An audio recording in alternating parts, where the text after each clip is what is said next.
आयुष्मान योजना को नहीं आसी पुणी एक नुआ अपडेट। आयुष्मान भारत में महिला को 10 लाख टंकार बीमा सुविधा मिलिबो। एने सूचना देले स्वास्थ्य मंत्री मुकेश महालिंग। राज्य में खूब शीघ्र लागू हेबो आयुष्मान भारत योजना।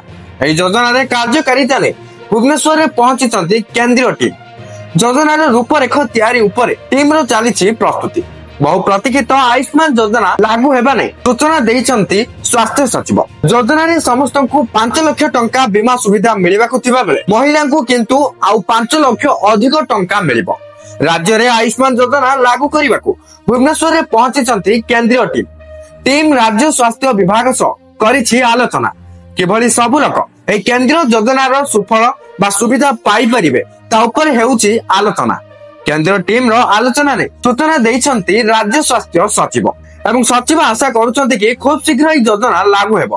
केंद्र सरकार आयुष्मान योजना को देशर समस्त गरीब लोकक पई लागू करिसंती। एहर लक्ष्य रहिछि केहि जेमिति चिकित्सा अभावरु मृत्युवरण न करंती।